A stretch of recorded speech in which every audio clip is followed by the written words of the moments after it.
Dev Unchained, the #1 podcast about game development and the lifestyle thereof. I am your host, Brandon Pham. Please welcome our special guest today, Matthew Burns. How are you doing, Matt? Hello. Good. I'm doing all right. So you guys are seeing me. You guys are seeing me walk around because my mouse right now isn't working, but that's part of the fun. This is also the part of the podcast, Matt, where you introduce yourself to our audience out there about who you are, where you're from, where you're heading. Yeah. So right now I work at Zachtronics, which is a small indie studio of about 5 people. I write the stories for the games and I do the music and sound for the games. I have a pretty long history in the industry. I think last time I spoke to you guys, I can't remember how long ago it was. I might have just started at Zachtronics, or I might have been working at the University of Washington. Before that, I worked in AAA at places like Bungie and Treyarch and stuff like that. So been doing this for about 15 years, maybe longer, actually. Yeah, it's great to have you back. For old-time listeners, you are familiar with his voice. We've had him for, I think, like year 2 of our podcast. And it was a great pleasure talking to you then. Back then, it was mostly about your time in Japan, right? And how Japanese games differ from Western. Oh, that's right. Yeah, definitely. We talked about like how Japanese like game development practices differ from Western practices and things like that. I think at that time there was a lot more worry about the Japanese game industry, like if they were going to be able to survive, because there was some consolidation going on. So I think we talked about that. I don't know. I don't completely remember. Yeah, if you don't mind, like kind of giving like a little update. It's from my observation, the Japanese industry has really bounced back in I always define it by the PlayStation era, the PS4 era, with Dark Souls trilogy, and like they've been really picking up a lot of their weight. Kojima with MGS5 and all these other games and efforts from Square Enix and everything. What's your general feeling of what's going on over there, and why the resurgence? I think it just took a little bit longer for the Japanese industry to kind of like absorb some of the changes that were going on in the market. Right now, you see a lot of really interesting things. Like you said, Kojima's Death Stranding looks really wild and creative. Final Fantasy XIV is doing amazing. It's one of the best MMOs around. I think it's just a matter of like sort of learning how to operate in the new like paradigm and the new business of games, and sort of adjusting their product design and adjusting the sort of their development practices to match. And then once they were able to do that, all the strengths that were still there, great creativity and art and design and engineering could be brought to bear on that. So I think that's what happened. I think it just took a little bit longer than maybe people wanted it to. Sometimes it takes a while, right, to like adjust your business model or like learn how to do things in a new way. So let's talk about Death Stranding for a sec. I'm a huge Kojima fan. He's the reason why I got in the industry with the Metal Gear series. And he never fails to impress, especially with that game. As soon as I realized or heard that it took them basically 3 years to announce from pre-production to release, like it's completely unheard of in this day and age. Like not only that he represents Japanese game industry in a huge way, but somehow just completely, I feel like, upstage AAA development nowadays. I think what are your thoughts? You can go fast actually if you want to. A lot of AAA development, I don't know about your experience, but mine, when a AAA game takes longer than 3 years, so much of those first few years are just kind of like working with prototypes and like kind of feeling things out and trying things that don't work out. And most of the actual game is made in like basically the last year, right? Or even like the last 9 months, if you are not doing it very well. So I think like in the case of, I don't know, a game like Death Stranding, like if you just pick something and just go with it and you don't spend those first couple of years like messing around with like, oh, what if we made it an open world game? What if we made it an online persistent world? And you kind of just say, look, this is going to be this and just do this. You can kind of get things done faster, I think. You just decide something and just go with it. Because so much of AAA on those big teams is just like kind of like circling around and having meetings and saying, do we like this? And can we make it better? Or should we change it to something else? Let's test it. Let's do a focus group or whatever. All of that kind of stuff. I don't know if Kojima's doing focus groups. It doesn't seem like he would, right? Like he's just kind of like doing what he thinks is best.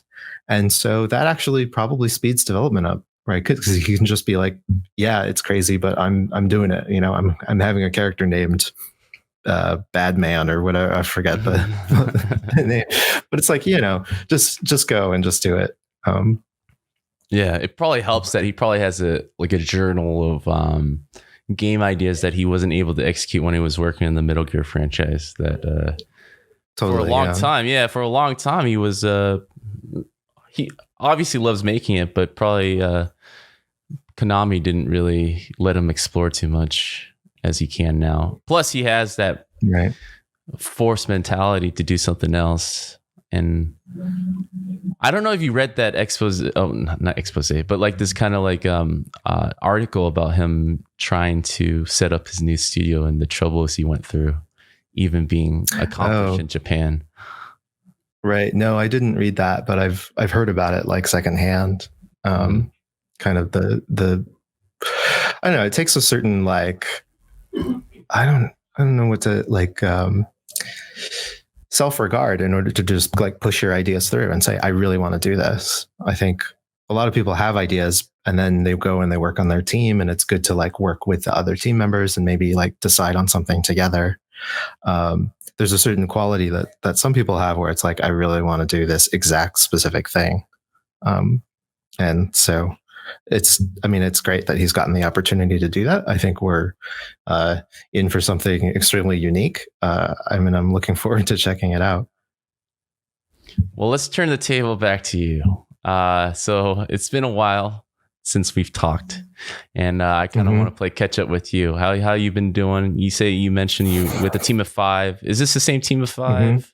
Okay, so yeah, I'm also assuming that you guys went with a lot of contractors to kind of get your game going. And would you mind no? All right, let's talk about that. It's pretty much just us. Yeah. So Zachtronics is Zach Barth, the founder and creative director of the studio. There's 2 artists, 1 programmer, and me. And we pretty much do everything in-house. We're helped by the fact that our games are like 2D games. They're like puzzle programming games. So they're not super asset heavy, and they don't require like 3D assets or anything like that. And the games are mostly sold on Steam. They're PC games, and we're able to pay our way by making these games. Some of the latest topics that I've been trying to kind of ask our guests, I feel like there is a lot of teams now that are exploring ways to kind of produce and not only try to sell, but try to I don't know, it's like a mixture of crowdfunding but during development. Like, have you guys looked into that type of business model, or anything different than just waiting till the game ships and then selling it at the end? We've thought about it, but up until now, everything's been just we make the game and we put it out for sale. I think there's a lot of work involved in, like, if you do a Kickstarter or some kind of like fundraising thing, that's its own campaign that you have to run. And for us, I think we've crowdfunded a couple like special projects. Zach had a game design book that he made that was like, we wanted to print physical editions of it. And so at that point, it makes sense to like kickstart something, because you have to order a minimum order is like 1,000 copies of the book, and we don't know if they're like 1,000 people even want the book. So you can kickstart that, and then when you raise the money, then you can get them printed. So it works for that kind of thing, I think, really, really nicely. As for like making a game with the funds, it's you have to get people really excited by the idea of the game and like the promise of what the game is going to deliver when it ships. And that's something that maybe we're not as good at as some other developers. I think it's more like we have this game and we want people to check it out. But it's kind of hard to get people excited about like a puzzle programming game, like you're really gonna like it's highly anticipated or something like that. So I'm not sure that it's the best model for us specifically, but we are thinking about it. We keep it in the back of our minds. So a lot has changed since the last time I talked to you, and I kind of want your thoughts on that. With you guys being indie developers, and this climate of ours is constantly changing, right? I don't think streaming games was as big as I talked to you about it 2 years ago. Yeah, I don't think so. Wonder what your perspective on that, as you are building your games in this like celebrities are basically glorifying let's play videos to the extent that I don't think anybody imagined it would blossom. Yeah, that's a hard one. I think our games are not necessarily really built super well for streaming either, and so that's something that we've struggled with. We're kind of thinking about like what does it make, how does it make sense to make a game in this world where so many people are just watching people play the games instead of like playing the games themselves. In the case of like some of our games do work okay with streaming, like Opus Magnum. I think the solutions that people come up with in that game are very beautiful and they're fun to share with other people. And there's actually an animated GIF export feature in Opus Magnum that allows you to share your unique solution on social media, like on Twitter and things like that. But in the case of some of our other games, like my game, like Eliza, that's just a straight up visual novel, and there's not a lot of point to streaming it unless you're adding a lot of commentary, or unless the people who are playing it are very funny or insightful or something like that. And it doesn't add a ton. I would really rather that people played Eliza like on their own and experienced it for themselves. So it's like not even that good for streaming. And I don't know. I guess my answer is, we know that streaming is a big thing, but we haven't really like shifted our like how we make games necessarily to accommodate for that very much. Well, that leads me to my next question. Like, how do you avoid temptation for future creep when you're seeing these trends that seems to be happening every year or so in the game industry, where you're like, well, everyone's into that. Should we design around streaming per se or something else? I mean, how do you keep away from that type of future creeping? We usually try to make games really fast. We just try to like pick something like a point on the wall and just throw a dart at it and just try to like hit that thing. And so we don't have a lot of time to like second guess ourselves and say, oh, but what if we change this game around all the way and like added this completely new feature set to it? It's really more like we have to ship something. We're a very small outfit. We need to finish it. So just pick something and go and make kind of the smallest version of that thing and get it out there. And don't worry about like, oh, it would be better if we like worked on it for another year. Instead, save those ideas and put that in the next game that you make in the next year. So we try to make like a game a year. And so over 5 years, we've made 5 games trying out different ideas, as opposed to like trying to put everything into like this one game that we've been working on that has to be the best and incorporates everything together. That's sort of how we approach it. Can you walk me through and kind of expand on your development schedule? So with a game a year, like what does that look like for the pre-production, prototype stage, shipping, getting things ready? I'm guessing your distribution's digital mostly, right? So yeah, would love to hear more about that process. Sure. It's pretty fluid, actually. With 5 people, we don't have to do an enormous amount of like pre-planning. So usually what happens is Zach has some ideas that he's playing with, some mechanics that he's investigating, and he'll usually make like a digital kind of prototype version of those mechanics with programmer art. We'll play it. We'll discuss like sort of the story of the game, because that's actually very important and something we do right at the beginning, so that the mechanics and the world of the story coincide with each other. And at some point, we decide that it's good enough, and we start to make assets for it, and refine the design while that's going. And then it pretty much just goes from there. We use the Steam early access feature when we're mostly done. I think when we're like maybe 85 to 90% done, just to iron out bugs and things like that. But there isn't really like a checkpointed process so much as we just sort of like decide that things are about ready for the next stage. And then like, during the asset design process, like if Zach doesn't have a lot to do on the design side, he might like go off and work on some ideas for a new game as well at the same time. So again, it's pretty organic, actually, and it works, I think, because our team size is really small. That absolutely wouldn't work on a very large team, right? Like on a AAA team, you really need to have like a process like buttoned down so everyone understands where they are in the process at any given time. But here, I think we just kind of like, we're all experienced game developers. We all sort of know how things should go. And then we just sort of like work organically toward those goals over the course of our, shipping cycle, which is usually about a year. Mm-hmm.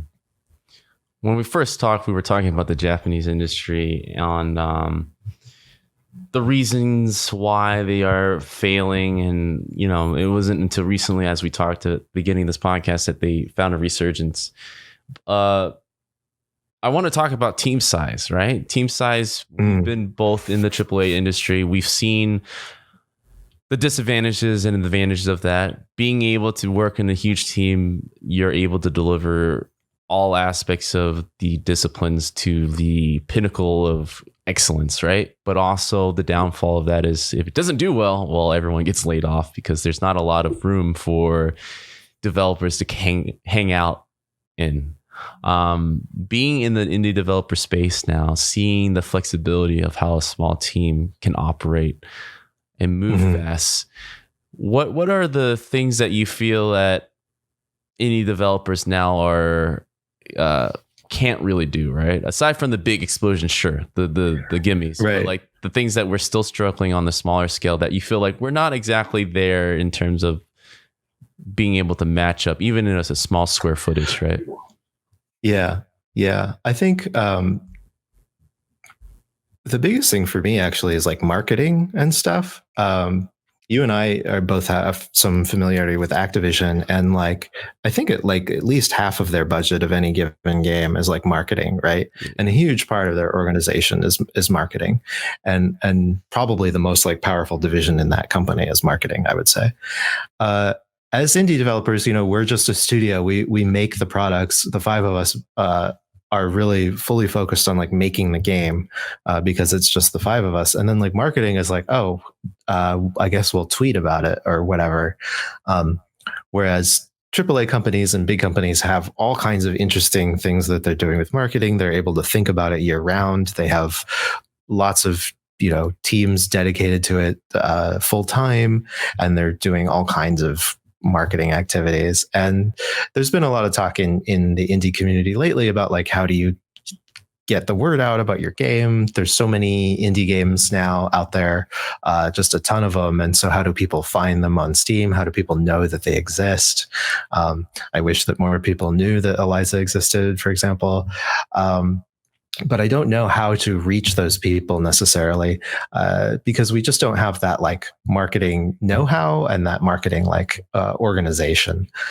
That's the biggest one. And then, I think the other one that you mentioned, which was just like bigger explosions. I mean, I would love to work with a 3D big team and make lots of art assets and tell a story with amazing graphics and things like that. Like I do still wish that were possible, but it's not with the kinds of budgets that we have. So we stick with like our 2D art and try to make that as good as possible, which I think does look good, and is a great like value for customers, because there's a lot of gameplay in our games, and I think they look amazing. But it's just not, it's just not the big wow factor of like a huge 3D scene in your face, that kind of thing. It's not like the big system seller. Mm-hmm. Like standing 10 to toe to these behemoths. There's a lot of things that I've been noticing. And you mentioned marketing, right? With being like the number one issue. And we actually just recently talked to a lot of PR firms that focus on indie marketing, which is a relatively new concept, which at first sounds like an oil slicksman trying to sell me.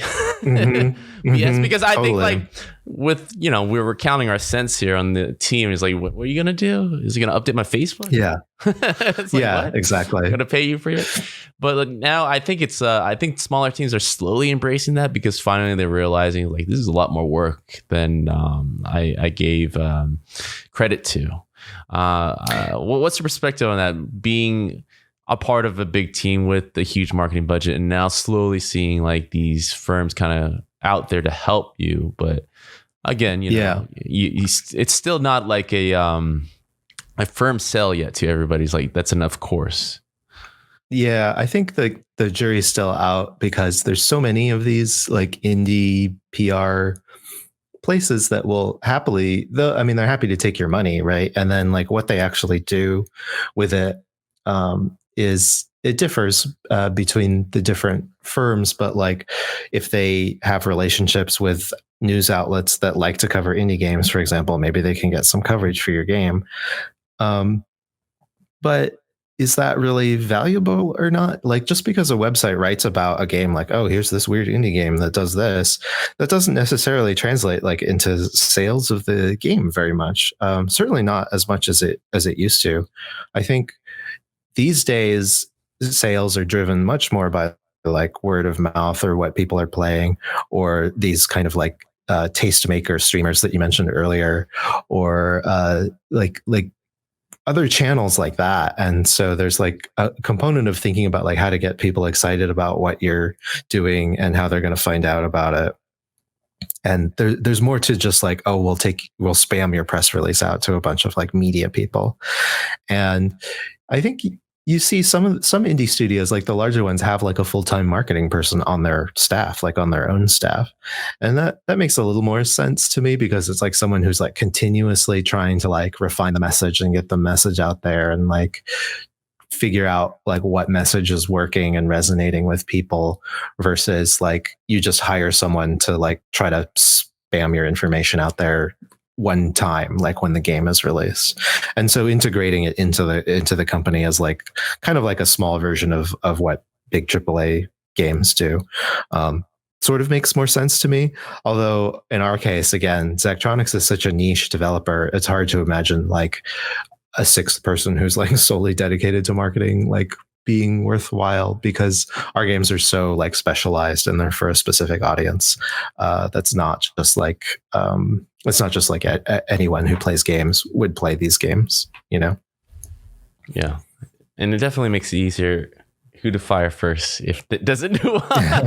It's like, clearly that's true. You did not do your work. It's the marketing. Yeah. It's the marketing, but it's that's an actually pretty interesting proposal, because the last at least year, the guests that we've had on, it's been, the conversation have been more shifting towards how the traditional media outlets haven't been a real driver for sales. I think this is at least public information that is slower. I mean, indie developers, you guys are on the ground floor, so that this is the case. But it wasn't until like the last year or so where I and people like myself are kind of more like, this is true. We've grown up with Kotaku or Polygon or any of these rock, paper, shotgun as our way of finding out what games to play next. But even with me still regularly kind of visiting those sites for news stories, I never really go to a buy now button on Amazon right after I read an article. I'm far from it. Right.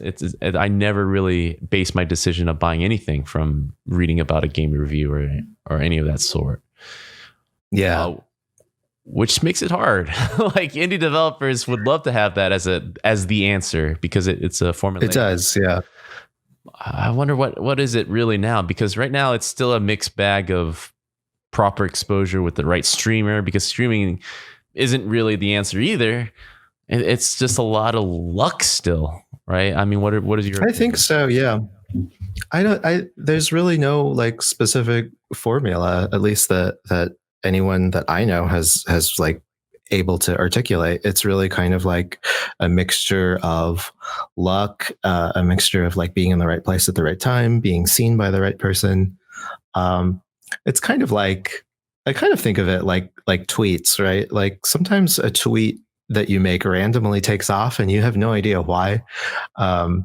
You made like a joke or something. It wasn't even that funny. You've made funnier jokes in other tweets or whatever. But like sometimes some of them just randomly take off, and it's just a matter of like the right person saw it and like retweeted it or something like that. And that you can't really like make that happen, right? You can't just force that to happen. And so in terms of games, it's just like, I mean, you can try to do everything as best you can. You can make a good game.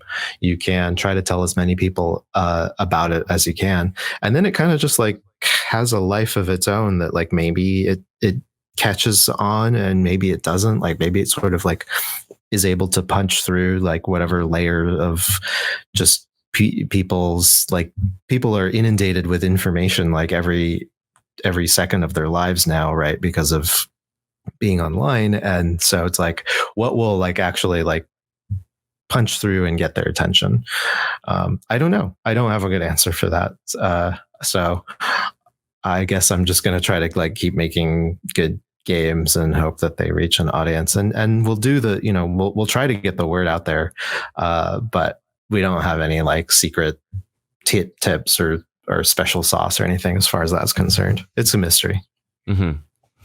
I mean, it wasn't until recently either that I felt really old how no one uses Facebook anymore.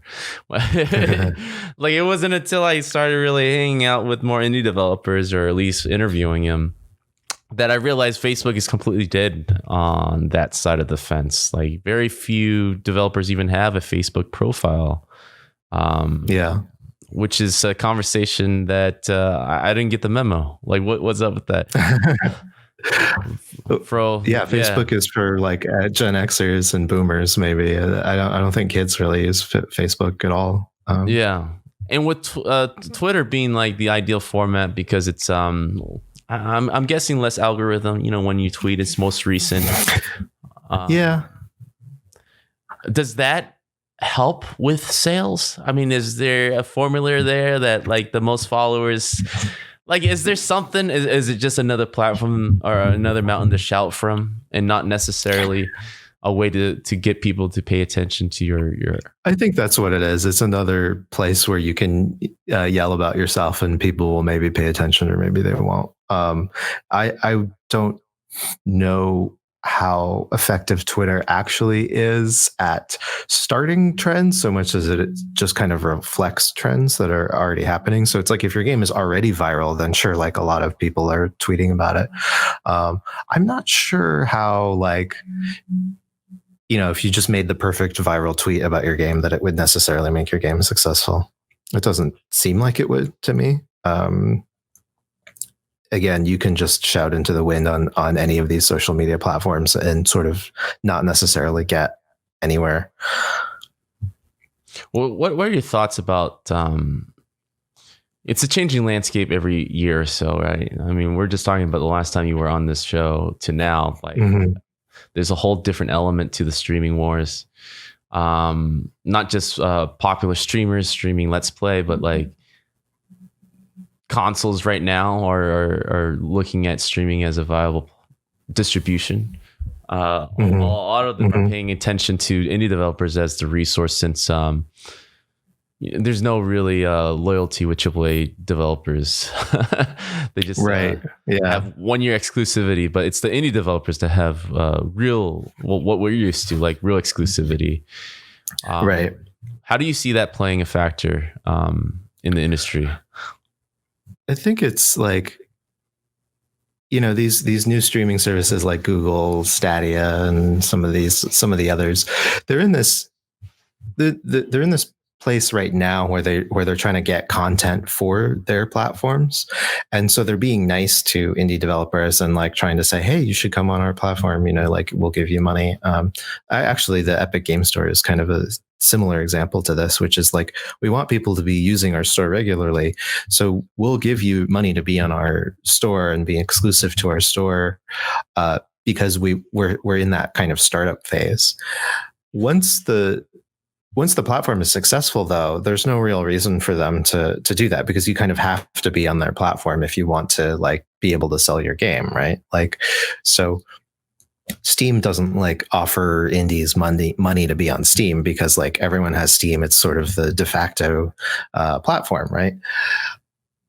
I think like early in the life cycle of the PlayStation 4 and early in the life cycle of the Nintendo Switch, they were also very nice to indies because they wanted that content, because there wasn't very much content in their platform. But both of those consoles now have tons of games on them, just tons and tons.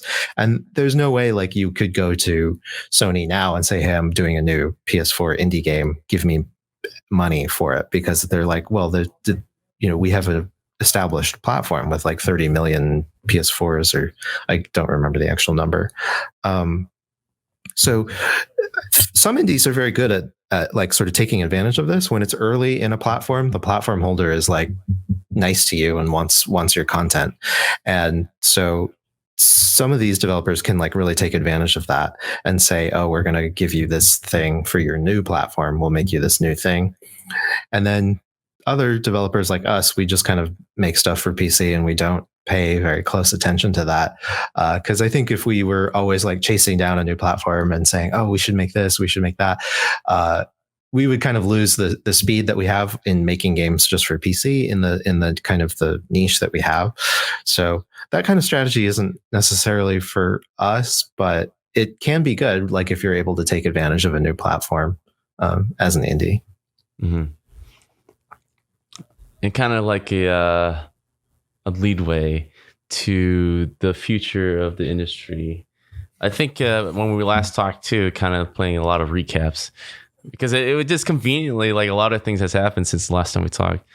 VR was starting to blossom. It was becoming a thing. I think at that time, Facebook was really buying it. And now it's like, I feel like it's kind of bouncing back with the Oculus Quest, and like there's interest again with their hand motion controls without the hand motion controls. I mean, that is a huge advantage for them to really go in that direction. What's your general feeling in that industry being bigger than it can be from now? Yeah, it's still like cool technology. It definitely hasn't like caught on in a mainstream way that I think that maybe some of the people working on it hoped that it would. But the technology continues to get better and better. If someone gave me a lot of money to make a VR game, I would give it a try. It seems interesting enough. But I don't know. Well, I guess we'll just have to see. It definitely didn't happen as fast as like the people in the VR space like wanted it to, or maybe thought that it would. But I'm not like anti VR. Like some people are real skeptics about it. I guess I'm just kind of like keeping an open mind about it. And I try the demos with the latest technology. And it is, it's not, it's never like completely blown me away. But it's always been like, oh, this is interesting. And maybe at some point there will be like a point where it really clicks with a lot of people. Or maybe not. I don't know. I couldn't say, but it's definitely been like, it's like the VR market and like the studios making games for VR are depending on money from Facebook and other players in the industry to make the content, to make the games. Like they're not necessarily all just paying their own way by sales of these games. And so you're projecting that's not really self-sustaining. We're just playing the long tail of hoping that one day there's enough of a consumer market out there for it to support itself. I think as long as Facebook continues to believe it's the future and invests in it, you know, there will continue to be like games in VR. Like Facebook is just so huge and can invest so much money into it that like it could be like this market that it's not necessarily like a 100% real market because like people aren't buying all of those products. But like in terms of like Facebook's investment, I think that they can probably like keep paying for that for as long as they want, right? Until they decide, like until it either takes off or until they decide, never mind. And then there will be less VR stuff going on. My last question that ties into that, you're mentioning the last 10 minutes, a lot of these companies that weren't players in the game industry are players now, having the affordability to do what they want to, I guess, in a way, innovate our industry that we haven't seen for a while. I think we removed all these guys, the Facebook, the Google. We would have continued this like downward spiral that we were in, where the Japanese market was collapsing and the AAA developers were closing doors every month. You know, without Apple as well with their iPhones and you know, I would give them credit for the indie surge that they started. Do you feel like I don't want to, it sounds like I'm saying like that we lost control of our own industry, but we have really given the responsibilities of innovation to those other players that are really new. What are your thoughts about that? I think that's a fair point. I think that like, yeah, Google and Facebook getting into like gaming in a way that is pretty serious. I don't know. I think the jury's still out, right? Like Apple's Apple's always had like a kind of an on and off relationship with games, especially with Mac, but also on the iPhone. They sometimes like appear to take games really, really seriously and really want to work with game developers, and then other times they seem extremely uninterested in game developers or doing things that would be good for the industry. So I think like the big technology giants, they'll probably just continue to like do things that seem to make sense to them that may or may not necessarily be good for games. And right now, like there are ways in which it benefits the industry. There's more money coming in. There's like new technologies being developed. At the same time, games is not necessarily like the biggest of the businesses that these companies do. And so, and this was always the danger with Microsoft too, which was like, if Xbox doesn't do well, they might just like give up on it. Like they really could. Microsoft has so many other business units that make so much more money and do so much more stuff. So if Microsoft or Google or Facebook decided that gaming wasn't strategically important to them anymore, they could just pull the plug and leave. So it's a matter of just like being aware, like when you're working with these big companies, like sure, they seem like a huge presence now, and maybe they're here to stay. Maybe they'll be a big force, or maybe they won't. So I think, yeah, I agree with you that like in some ways maybe it feels like we lost control, but I'm not sure we were ever like fully in control to begin with. Just because, you know, it's all about shareholders at the end of the day, you know, no matter what company you work with, whether that's EA or Activision or Microsoft, like they're all publicly traded companies and they have to answer to their shareholders. So that's really where the buck stops with all of those companies, I think. Well, we are at the end of the hour. I know you have a hard stop coming up soon, and this is my fault for starting us a little later. I know listeners out there and viewers out there would love to keep going, and we're definitely going to have you back sooner than later. But this is my time to kind of hand my mic over to you for you to shout out, give attention to, or promote anything that you would like. Sure. Yeah. I'll talk about my visual novel. It's called Eliza. It's available on Steam, and it's a story about virtual giving therapy to people using an AI interface. It's a really interesting story. I think it's about how technology companies are kind of like mediating more and more of our lives. It takes place here in Seattle locally. Um, it's a pretty linear story narrative game. And I wanted to do that. And so if you play it, it's fully voiced. It's got beautiful art in it. And it's only $15 and it's on Steam. So please check that out if you get a chance. Well, definitely we'll be checking that out. And it sounds like nonfiction, which we are. Yeah. I'm going to say it's Microsoft. No. It's close. It's close. Yeah. But yeah, everyone check that out. Thank you everybody for joining us today and this week. But that is it. That's the end of the podcast. And Matt, thank you for joining us and always loving your presence and your thoughts. You're so introspective about the industry. It actually keeps me on my toes about like, all right, what's really going on? So cool. Thanks for having me. All right. Have a good one. You too.